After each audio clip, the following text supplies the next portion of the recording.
नमस्कार, आप देख रहे हैं लाइव सिटीज। मैं हूं आपके साथ मधु।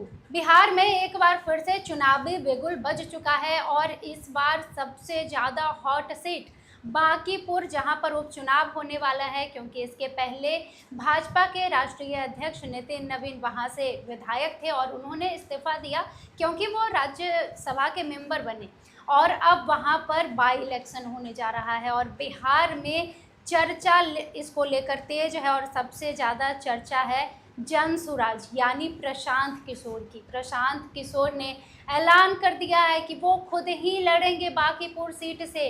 तो इस वीडियो में हम इसी को लेकर चर्चा करेंगे। देखिए, प्रशांत किशोर अपने आप में कितने बड़े चेहरे हैं ये बताने की ज़रूरत नहीं है। तो इस वीडियो में हम ये चर्चा करेंगे कि आखिर प्रशांत किशोर कैसे बीजेपी की जो रणनीति है उसको बिगाड़ेंगे, आगे चलकर क्या परिवेश होगा और क्या राजद और भाजपा के पास कोई ऐसा इक्का है जो प्रशांत किशोर को मात दे सके। तो इन्हीं सब मुद्दों पर बातचीत करते हैं और बातचीत करने के लिए हमारे साथ मौजूद हैं बिहार के जाने माने वरिष्ठ पत्रकार अरुण कुमार पांडे सर। सर, आपका स्वागत है। धन्यवाद आपको भी। बहुत दिनों के बाद हम लोग अब कुछ राजनीति को लेकर चर्चा कर रहे हैं। बहुत दिनों से हम लोग शिक्षा विभाग पर फोकस कर रहे थे, लेकिन अब बांकीपुर उपचुनाव को लेकर चर्चा करना ज़रूरी है। प्रशांत किशोर आगे क्या खेल खेलने वाले हैं? देखिए, बिहार विधानसभा की ये बांकीपुर सीट राजधानी की सीट है और ये बीजेपी का गढ़ कहा जाता है जी।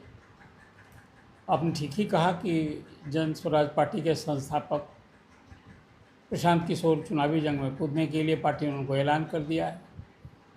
तो अब तो प्रशांत किशोर के चुनावी जंग में कूदने से ये उनके लिए एक तरह से डेब्यू, मतलब पहली बार चुनाव लड़ रहे हैं जी। और अब तक तो चुनाव लड़ाते थे, दावा करते हैं, दम भरते हैं चुनावी रणनीतिकार के रूप में कि भाई तो प्रधानमंत्री और मुख्यमंत्री बनाते थे। अब खुद एक विधायक बनने के लिए चुनावी जंग में आ गए हैं, बांकीपुर से चुनाव लड़ेंगे। वो सीट है जो बीजेपी के राष्ट्रीय अध्यक्ष नितिन नवीन ने ये सीट खाली की है, वो राज्यसभा के मेंबर हो गए। ये बांकीपुर सीट परिसीमन के बाद जब से बनी तब से बीजेपी के पास ही है। बीजेपी नितिन नवीन ही उसके 4 बार 10 में जीते, 15 में जीते, 20 में जीते और 25 में जीते। इसके पहले भी ये पटना पश्चिम सीट कही जाती थी जी। उनके पिताजी नवीन किशोर सिन्हा जी। विधायक यहाँ होकर थे। मतलब एक फैमिली का पिछले कोई 7-8 चुनावों से इस सीट पर कब्जा है और इस शहर की सीट है। शहर की ये सीट यूँ कहिए कि राजधानी पटना में जो विधानसभा की जितनी सीटें हैं, 4 सीटें हैं, वो सब बीजेपी का ही गढ़ है और बीजेपी के लोग जीतते रहे। सिटी तक की बात करते हैं, पटना साहिब तक। अब इस सीट से चुनावी जंग में प्रशांत किशोर के कूदने से आज ही 6 जुलाई है, 6 जुलाई से 13 जुलाई तक नामांकन पत्र भरे जाएंगे जी। 30 जुलाई को मतदान होगा और 3 अगस्त को नतीजे की घोषणा होगी। अभी पूरा फोकस हो गया है 18वीं विधानसभा के चुनाव में। आप यदि कहेंगे तो उस समय जदयू के अध्यक्ष जो मुख्यमंत्री थे वो तो चुनाव लड़ नहीं रहे थे जी। लेकिन 3 सीट बड़ी हॉट सीट बनी थी। एक सीट वो जो पहली बार नहीं, दूसरी बार कहिए, सम्राट चौधरी आज मुख्यमंत्री हैं, वो तारापुर से लड़ रहे थे अपने गृह क्षेत्र से जी। और तत्कालीन डिप्टी सीएम विजय कुमार सिन्हा लखीसराय से लड़ रहे थे। और विपक्ष के नेता जो सरकार बनाने का दम भर रहे थे कि मेरी ही सरकार बनेगी, ये मैं बात कर रहा हूँ तेजस्वी प्रसाद यादव की, जो राघोपुर से लड़ रहे थे। तीनों विधानसभा में जीत कर आए, एक मुख्यमंत्री बने, एक विपक्ष के नेता हैं और एक मंत्री हैं जी। अब सभी जानते हैं। तो एक फोकस उस चुनाव में ये 3 सीट सबसे हॉट सीट मानी जाती थी जी। अब तो सबसे हॉट सीट कहिए या वीवीआईपी से ऊपर की सीट हो गई है कि एक सीट के लिए चुनाव होगा और मुख्यमंत्री सम्राट चौधरी के इस कार्यकाल में पहला विधानसभा का उपचुनाव है जो बीजेपी के राष्ट्रीय अध्यक्ष के खाली करने से सीट खाली हुई है। बीजेपी की पहली बार सरकार बिहार में बनी है जी। और सम्राट चौधरी मुख्यमंत्री। हालांकि एक टेस्ट उनको ये स्वाद उपचुनाव में हारने का भी चख चुकी है सरकार। आपको याद होगा कि आरा की सीट थी परिषद की, स्थानीय निकाय क्षेत्र की, वो जदयू की सीट थी और वहाँ जदयू वो सीट नहीं जीत पाया, वहाँ राजद जीत गया है जी। अब ये दूसरा चुनाव है, उपचुनाव है जो अभी विधानसभा का चुनाव है। इस चुनाव से कोई सरकार न बनेगी, न सरकार बिगड़ेगी, सरकार गिरेगी। लेकिन राजनीति जरूर बदलेगी। बिल्कुल। यदि प्रशांत किशोर चुनाव जीत जाते हैं तो भला आप बताइए ये क्या होगा। कहा जाएगा कि भाई बीजेपी अपने पार्टी अध्यक्ष की भी सीट नहीं बचा पाई, वो एक राजनीतिक गढ़ कहा जाता था बीजेपी का।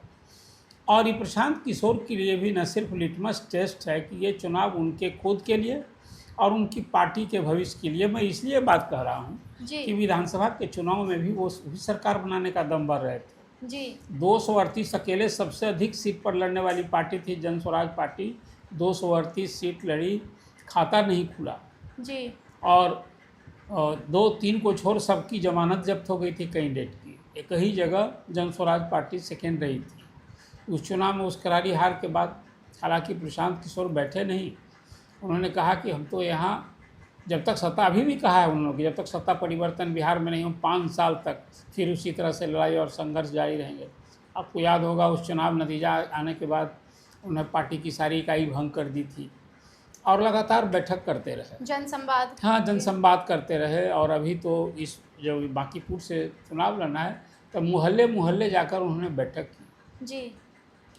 ये कहिए कि लुटियंस जोन का चुनाव कहा जाता है। सभी पढ़े लिखे लोग हैं, कहते हैं ये कायस्थ बहुल क्षेत्र है। हालांकि अब जो सामाजिक समीकरण इस क्षेत्र का बन गया है तो उसमें वैसी बात है नहीं। हाँ पढ़े लिखे लोग अधिकांश हैं लेकिन कुछ स्लम एरिया भी है। और इस चुनाव में पिछले आपको याद होगा कि नितिन नवीन पिछले ही चुनाव में 50,000 वोट से अधिक वोट के अंतर से जीते थे जी। सेकेंड वहाँ रेखा गुप्ता थी राजद की कैंडिडेट और जन स्वराज पार्टी का कैंडिडेट को तो 4-5-7 हज़ार वोट आए थे, वो 4% वोट आए थे। अब ये चुनाव में निश्चित रूप से कहा जाएगा कि जन स्वराज पार्टी के प्रशांत किशोर ने खुद चुनाव लड़ने का फैसला करके जी। और एक बड़ी हलचल पैदा कर दी है, इस चुनाव को बड़ा रोचक बना दिया है। और ये उपचुनाव कोई अब सरकार नहीं बनेगी लेकिन प्रशांत किशोर के चुनावी जंग में कूदने से राजनीति तो बदल सकती है, पॉलिटिकल डायमेंशन तो हाँ बदलेगा। ये चुनाव ये दर्शाएगा इसलिए।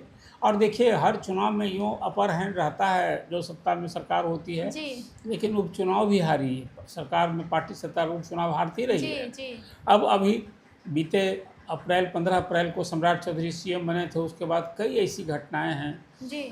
कई ऐसी अपेक्षा है, कई काम भी कर रहे हैं, वो भी पूरा जिसको कहिए एक्शन मोड में है। लेकिन कुछ ऐसी वारदात हुई जैसे अभी ताज़ा उदाहरण है, कहते हैं कि हम भ्रष्टाचार का 0 टॉलरेंस है। तो चारा घोटाला से भी बड़ा घोटाला आपके सामने, अभी टेंडर घोटाला रिशु श्री वाला मामला सामने है।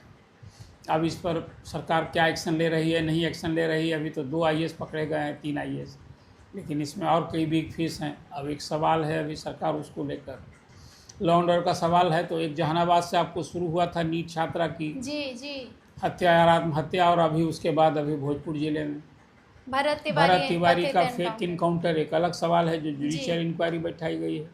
और उस सरकार खुद बैकफुट पर आपने देखा कि सरकार में मंत्री अशोक चौधरी भी वहाँ मिलने गए और उन्होंने पुलिस के रोल पर ही सवाल उठाया जी कि पुलिस ने जो कुछ रोल किया है वहाँ, हालांकि जांच हो रही है, लेकिन कहा कि वो असली बंदूक था कि नहीं था, तरह तरह की बातें हो रही हैं जी। तो कुल मिला जुला करके अब ये अभी जो है कई अभी चुनावी देखिए शिक्षक का तबादला हो रहा है। बता रही थी कि अभी शिक्षकों के इशू को लेकर, शिक्षा को लेकर आप चर्चा करती रही जी। कई वीडियो में आपने बताया था कि भाई 30 जून तक स्कूल में ट्रांसफ़र हो जाएगा। शिक्षा मंत्री से हुई मेरी बातचीत भी हुई थी, उसके हवाले आपने कहा था कि जुलाई में, आज तक अभी रेशनलाइजेशन होना है। अभी तो कोई जो बातें कही जा रही है सरकार की ओर से वो वादा पूरा नहीं हो रहा है, घोषणा पूरी नहीं हो रही है। अब सवाल फिर उठता है कि शिक्षकों का ट्रांसफ़र क्या अब जुलाई में भी हो पाएगा क्या जी। कि अगस्त में होगा कि कब होगा।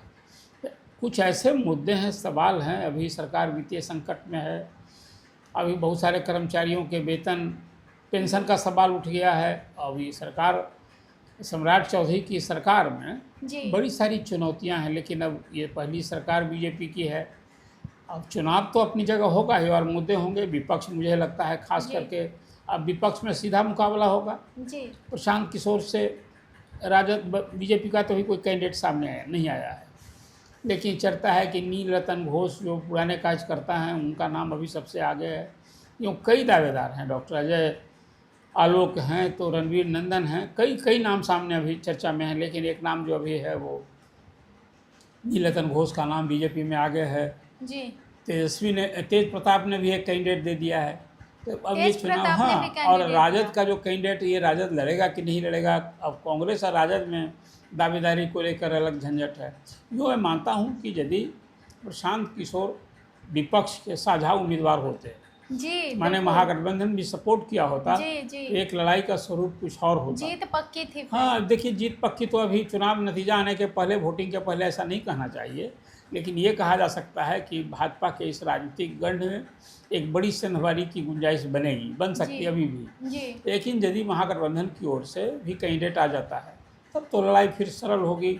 हाँ, ये कहा जाएगा कि लड़ाई में तब फिर जो अभी जन स्वराज पार्टी थर्ड हो गई थी, जी अब मुकाबला उसी से होगा। वो तो क्या कौशल दिखाते हैं, जलवा बिखेरते हैं प्रशांत किशोरी, तो नतीजा आने दीजिए। अभी तो जी कैंडिडेट ही कौन पहलवान होगा जी जी प्रशांत किशोर के सामने, ये कभी बड़ा सवाल है। बीजेपी का भी कल ही बीजेपी की प्रदेश कोर कमेटी की बैठक हुई थी, अब तय करना है नितिन नवीन जो उनकी सीट है, तो उन्हें उनका भी फाइनल जिला अध्यक्ष ही हैं वो। लेकिन ये कहा जा सकता है कि पूरे बिहार में और पूरे देश में अभी सबों की निगाहें बिहार की ये बाकी पूर्व विधानसभा सीट के उपचुनाव पर होगी। यूँ अभी 3 राज्यों में 3 सीट के लिए उपचुनाव होना है, लेकिन ये बिहार का ये चुनाव सचमुच में सबों की निगाहें होंगी इस पर। और प्रशांत किशोर को लेकर अब तो मुकाबला किसी का प्रशांत किशोर से होना है। कौन जीतेगा कौन हारेगा, अभी तो नॉमिनेशन ही नहीं हुआ है, जी तो हम नतीजे पर अभी बात नहीं करेंगे, अभी तो आगे भी आप चर्चा करेंगे। बिल्कुल बिल्कुल। लेकिन ये बात निश्चित रूप से कही जा सकती है कि प्रशांत किशोर के चुनावी जंग में आने से खुद प्रशांत किशोर का, उनकी पार्टी का भविष्य दांव पर है। और उधर बीजेपी के लिए बड़ा लिटमस टेस्ट है कि ये जो भाजपा के राष्ट्रीय अध्यक्ष ने सीट खाली की है, जी उसको फिर जीतना, उस पर अपनी कामयाबी दिखाना। और बीजेपी में खास सम्राट चौधरी मुख्यमंत्री के लिए भी जी एक चुनौतीपूर्ण है कि ये उपचुनाव में बांकीपुर की सीट बीजेपी की झोली में बरकरार रखें। अभी मतलब आदित्य खेल निश्चित बिगड़ने की संभावना नजर आ रही है। अब देखिए, अभी संभावना पर कोई हम भविष्यवाणी नहीं करेंगे। अच्छा सिर्फ मैं यही कहूँगा अभी कि प्रशांत किशोर परिचय के मुहताज नहीं है कि कौन जी। है प्रशांत किशोर। अब तक तो लोगों को लड़ाते रहे हैं, अब खुद चुनाव लड़ने आ गए हैं, जी तो चुनाव लड़ने का मज़ा, चुनाव लड़ने का तजुर्बा कुछ और होता है।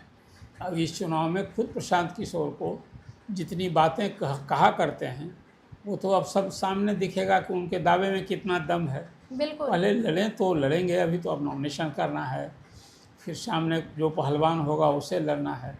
एक बात फिर वही मैं कह रहा हूँ, मुकाबला यदि सीधा होगा तो भारी रोचक होगा, और नतीजे की बात तो थोड़ा सा भी टेम्पो बनेगा तब ना। अभी जी, किसी को चर्चा कौन करेंगे हारेगा आगे। कौन जीतेगा, अभी ये करना मुझे लगता है मुनासिब नहीं होगा, समय के पहले हो।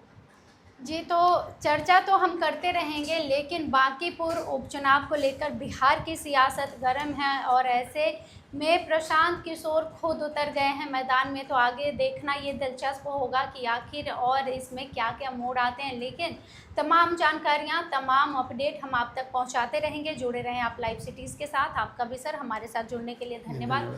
आप देखते रहें लाइव सिटीज़। तमाम खबरों के लिए बहुत धन्यवाद।